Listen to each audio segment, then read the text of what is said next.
ಒಂದು ಸಾರಿ ನಿಮ್ಮ ಲೈಫ್ ಬಗ್ಗೆ ಒಂದು ಕ್ಲಾರಿಟಿಯನ್ನು ತಂದ್ಕೊಳ್ಳಿ. ಜಸ್ಟ್ ಒಂದು ಯಾವಾಗಾದ್ರೂ ನೀವು ಫ್ರೀ ಇರ್ತೀರಲ್ಲ, ಇಲ್ಲ ನೀವು ಮಲ್ಕೊಂಬೋದಲ್ಲ, ನೀವು 10 ನಿಮಿಷ ಜರ ಕನಸು ಕಾಣಿ. ನಿಮ್ಗೆ ಒಂದು ಎಕ್ಸಾಂಪಲ್ ಬೇಕಾಗಿದ್ರೆ, ಬೆಳಿಗ್ಗೆ 5 ಇಲ್ಲ 6 ಗಂಟೆಗೆ ಎದ್ದೇಳಿ, ಬೈಕ್ ಮೇಲೆ ಹೋಗ್ರಿ, ಒಂದು ಹೆಡ್‌ಫೋನ್ ಹಚ್ಕೋರಿ.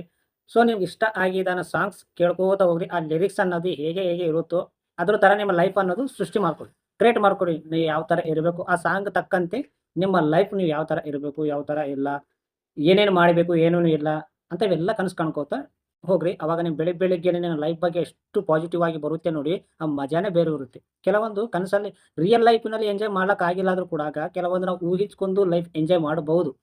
ಸೊ ಅದೇ ಥರ ನೀವು ಮಾಡ್ಕೋತ ಹೋಗ್ರಿ. ನಿಮ್ಮ ಲೈಫು ಬದಲಾವಣೆ ಪಕ್ಕಾ ಆಗುತ್ತೆ. ಬೆಳಗ್ಗೆ 5 ಇಲ್ಲ 6 ಗಂಟೆಗೆ ಎದ್ದೇಳಿ, ಬೈಕ್ ಮೇಲೆ ನಿಮ್ಮ ಇಷ್ಟವಾಗಿದ್ದ ಸಾಂಗ್ಸನ್ನು ಹೆಡ್‌ಫೋನ್ ಹಚ್ಕೊಂಡು ಕೇಳ್ಕೋತ ಹೋಗ್ರಿ. ಸೊ ನೀವು ಯಾವ ಥರ ಇರಬೇಕು, ಏನೇನು ಮಾಡಬೇಕು ಎಲ್ಲಾನು ಥಿಂಕ್ ಮಾಡ್ಕೋತ ಹೋಗ್ರಿ. ಅವಾಗ ನಿನಗೆ ಎಷ್ಟು ಎಂಜಾಯ್ ಕೊಡುತ್ತೆ ನೋಡಿ ಲೈಫ್ ಬಗ್ಗೆ. ಸೊ ಅದೇ ಥರ ನೀವು ಕೆಲಸ ಮಾಡ್ಕೋತ ಹೋಗ್ರಿ ಅಷ್ಟೇ.